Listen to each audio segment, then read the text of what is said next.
Following the first generations of humanity, the Earth's population surged. This growth was mirrored by a systemic spread of corruption, where violence became the standard for human interaction rather than the exception. This wasn't a temporary lapse in judgment, but a fixed psychological state. The records describe a society where every human thought was bent toward evil, a reality that deeply grieved the Creator. In the middle of this widespread decay stood a single outlier. Noah was a man who lived with integrity, maintaining a consistent, faithful walk with God despite the culture surrounding him. Choosing to conform to a corrupt majority requires no effort, as the momentum of the crowd does the work. To stand in opposition to that momentum, however, requires a person to endure total social isolation. God informed Noah of a coming judgment, a flood that would cleanse the earth's violence. But alongside this warning, God provided a specific blueprint for Noah and his family to survive the coming storm. This diagram shows the sheer scale of the task.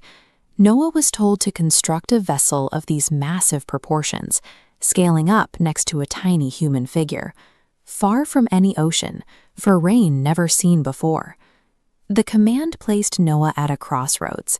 He could listen to the logic of the world he could see, or he could commit his life to a promise from a God he chose to trust. Constructing the ark required more than a momentary burst of inspiration. It was a massive physical undertaking that spanned decades of daily, bone-wearying labor. As the structure grew, so did the ridicule. His neighbors watched him work on a ship in the middle of dry land, laughing at his warnings and dismissing his family's efforts as a massive waste of time. Noah continued to work even though the sky remained clear. His persistence shows that faith is validated by the decision to keep building long after the initial excitement has faded and before any proof has appeared. For years, Noah existed in a state of public contradiction, allowing the physical presence of the ark to serve as his only answer to a world that insisted his work was meaningless. When the work was finally finished, the animals arrived at the ark. Noah didn't have to track or capture them.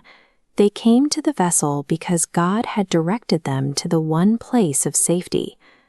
Once the animals and Noah's family were safely inside, the separation was finalized. God himself closed the heavy door, sealing the occupants inside and the rest of the world out. Then the storm broke. This churning surge of dark floodwaters rose for 40 days, eventually overtaking even the highest rocky landscapes and erasing everything that remained outside the ark. The heavy timber of that sealed door created a permanent boundary.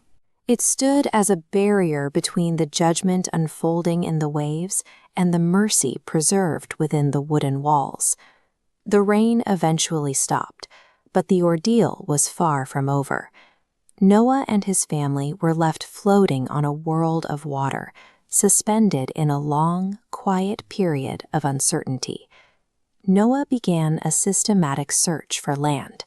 He first released a raven, then a dove, but the dove returned because the water still dominated the horizon.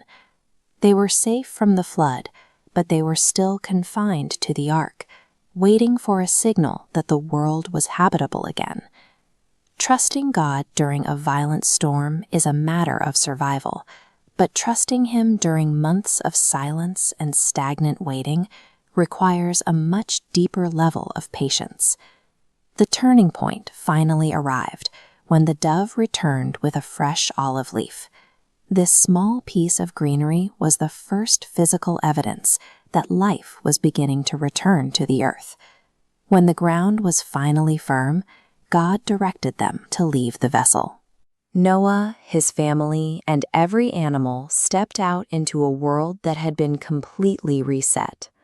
Noah's first act on dry land was not to survey his new property or begin building a home. He built an altar instead, making his first priority an act of gratitude for the protection they had received. In response to Noah's worship, God established a formal covenant.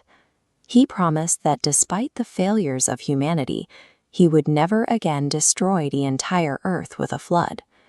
To mark this promise, God placed a rainbow in the sky. This visual seal was intended to be a recurring signal of his commitment to preserve the world he had created.